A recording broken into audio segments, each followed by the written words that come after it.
प्रधानमंत्री नरेंद्र मोदी ने दो बातें ऐसी कर दी हैं जिसका कर्नाटक के चुनाव पर बहुत बुरा असर पड़ने वाला है। यही नहीं, उसके जरिए 2024 के लोकसभा चुनावों पर भी बहुत बुरा असर पड़ने वाला है और मैं आपको बतलाने वाला हूं क्यों।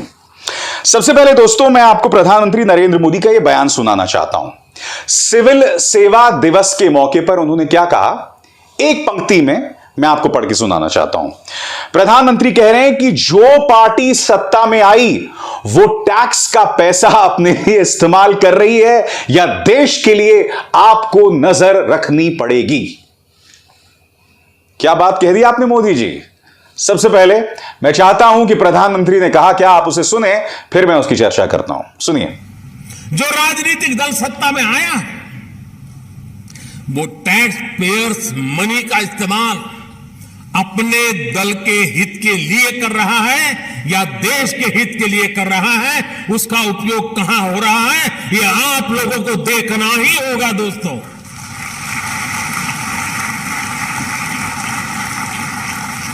वो राजनीतिक दल अपने दल के विस्तार में सरकारी धन का उपयोग कर रहा है या फिर देश के विकास में उस पैसों का इस्तेमाल कर रहा है, वो राजनीतिक दल अपना वोट बैंक बनाने के लिए सरकारी धन लुटा रहा है या फिर सभी का जीवन आसान बनाने के लिए काम कर रहा है, वो राजनीतिक दल सरकारी पैसे से अपना प्रचार कर रहा है या फिर ईमानदारी से लोगों को जागरूक कर रहा है, वो राजनीतिक दल अपने कार्यकर्ताओं को ही विभिन्न संस्थाओं में नियुक्त कर रहा है या फिर सबको पारदर्शी रूप से नौकरी में आने का अवसर दे रहा है, वो राजनीतिक दल नीतियों में इसलिए तो फेरबदल नहीं कर रहा ताकि उसके आकाओं की काली कमाई के नए रास्ते बने। आप अपने हर फैसले से पहले इन सवालों के बारे में जरूर सोचें। सरदार पटेल। प्रधानमंत्री नरेंद्र मोदी, मैं आपको दो तीन चीजें याद दिलाना चाहूंगा। याद कीजिए, कोरोना जब आया तो पीएम केयर्स फंड गठित हुआ। पीएम केयर्स फंड कहने को एक सरकारी फंड, मगर क्या आप जानते पीएम केयर्स फंड का पैसा कहां और कैसे खर्च होता है? यह आप सूचना के अधिकार के अंतर्गत नहीं निकाल सकते। और प्रधानमंत्री नरेंद्र मोदी सिविल सेवा दिवस पर यह कह रहे हैं, सुनिए उन्होंने क्या कहा। उन्होंने कहा कि जो पार्टी सत्ता में आई वो टैक्स का पैसा अपने लिए इस्तेमाल कर रही है या देश के लिए। प्रधानमंत्री, मैं आपको याद दिलाना चाहूंगा कि मध्य प्रदेश में चुनी हुई सरकार गायब हो जाती है और वहां आप काबिज हो जाते हैं। कर्नाटक में भी आपने यही किया। महाराष्ट्र में भी 40 विधायकों को सबसे पहले एजेंसीज का डर दिखाकर फिर उन्हें मुंबई से गुजरात और गुजरात से असम, कितने लाखों करोड़ खर्च होंगे दोस्तों। मगर ये पैसे कहां से आते हैं, क्या इस बारे में कोई चर्चा होती है? बात वहां नहीं रुकती दोस्तों। याद कीजिए, यह सप्रेम भेंट है स्वर्गीय अरुण जेटली की देश के नाम। सीक्रेट इलेक्टोरल बॉन्ड्स यानी गुप्त चुनावी चंदा। इसका अर्थ क्या है मैं आपको बताता हूं। गुप्त चुनावी चंदा यानी कि कोई भी व्यक्ति अपना काला धन किसी भी पॉलिटिकल पार्टी को दे सकता है और उससे एक भी सवाल नहीं पूछा जाएगा। और क्या आप जानते हैं सीक्रेट इलेक्टोरल बॉन्ड्स में से करीब 80% पैसा भारतीय जनता पार्टी की जेब में जाता है। वो सीक्रेट इलेक्टोरल बॉन्ड्स जिसका विरोध रिजर्व बैंक ऑफ इंडिया ने किया था, यानी आरबीआई ने किया था और चुनाव आयोग ने भी किया था, यह कहते हुए कि अगर सीक्रेट इलेक्टोरल बॉन्ड्स यानी गुप्त चुनावी चंदा हकीकत में आ जाता है, तब्दील हो जाता है, तो इसका नुकसान विपक्षी पार्टियों को होने वाला है, इसका नुकसान देश के लोकतंत्र को होगा। तो प्रधानमंत्री, मैंने आपके सामने 3 बातें रखी। सबसे पहला, पीएम केयर्स फंड, उसका पैसा कहां जाता है? क्या वो भारतीय जनता पार्टी की योजनाओं में उसका इस्तेमाल होता है? कोई नहीं जानता। आपके सामने जिस तरह से सरकारें गिरती हैं और जिस तरह से विधायक एक जगह से दूसरी जगह जाते हैं, वो पैसा कौन खर्चता है? कोई नहीं जानता। आपके सामने सीक्रेट इलेक्टोरल बॉन्ड्स एक अंधेरा कुआं है प्रधानमंत्री, और आप मंच पर खड़े होकर यह बोल रहे हैं कि साहब सिविल सर्वेंट्स की यह जिम्मेदारी है कि वो तय करें कि देश का पैसा कोई पॉलिटिकल पार्टी अपनी जेब में नहीं डाल रही है और जनता की भली के लिए उसका इस्तेमाल नहीं हो रहा है। हकीकत यह है प्रधानमंत्री कि आजाद भारत के इतिहास में मोदी सरकार, यानी जो 2014 के बाद की बीजेपी सरकार है, वो पहली सरकार है जिसकी कभी भी कोई जवाबदेही तय नहीं की जाती। उसकी कोई जवाबदेही नहीं है। वो जो मर्जी करे। वो गाना है ना, मैं चाहे ये करूं, मैं चाहे वो करूं, मेरी मर्जी। ये हालत हो गई है आपकी, इसके अलावा कुछ नहीं है।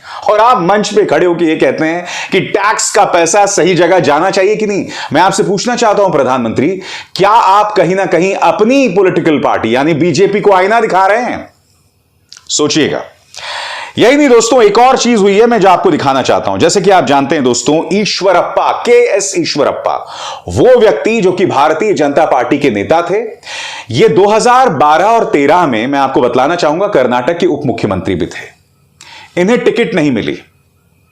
मैं इनका एक और परिचय करवाना चाहता हूं। याद कीजिए ये चेहरा, संतोष पाटिल, ये भारतीय जनता पार्टी का एक कार्यकर्ता था।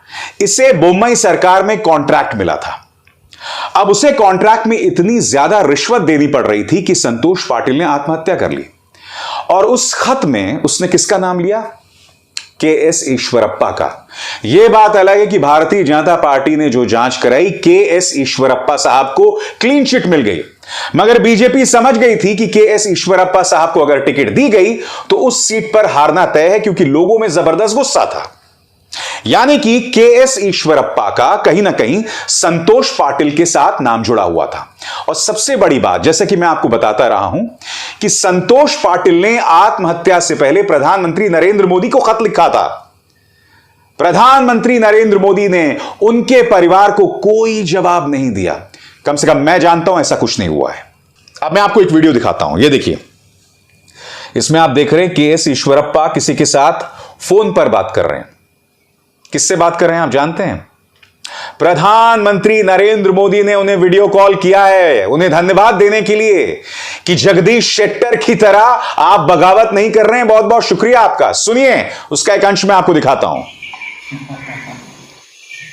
बहुत अच्छा हो गया सर, डेफिनेटली हम जीतेंगे सर, नो प्रॉब्लम सर,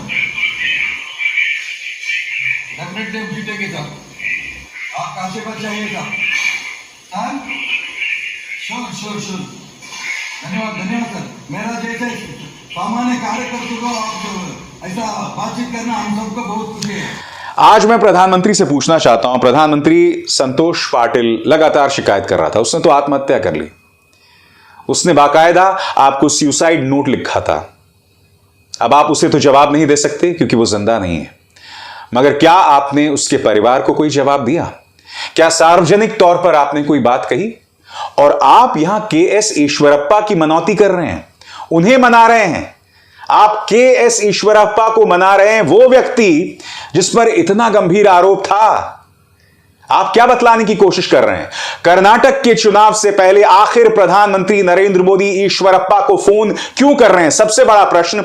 अगर वो इतने बड़े नेता हैं तो दे दीजिए उनको टिकट। किसने रोका है आपको?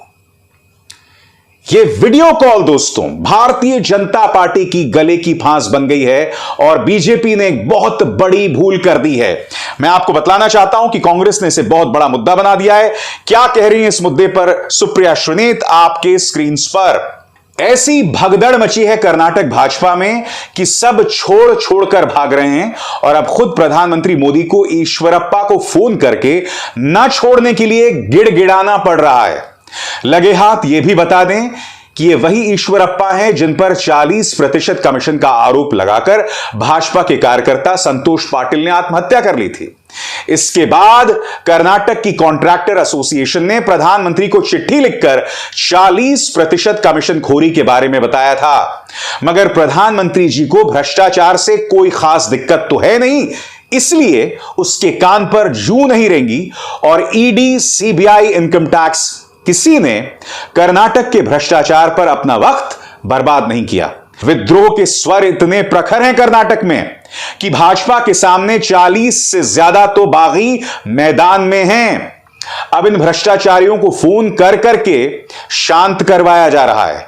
ठीक ऐसे ही हिमाचल में भी किया था, परिणाम याद है ना? 40 से कम पर सिमटेगी ये 40% कमीशन खोर। इस मुद्दे पर क्या कहना है जयराम रमेश का आपके स्क्रीन पर?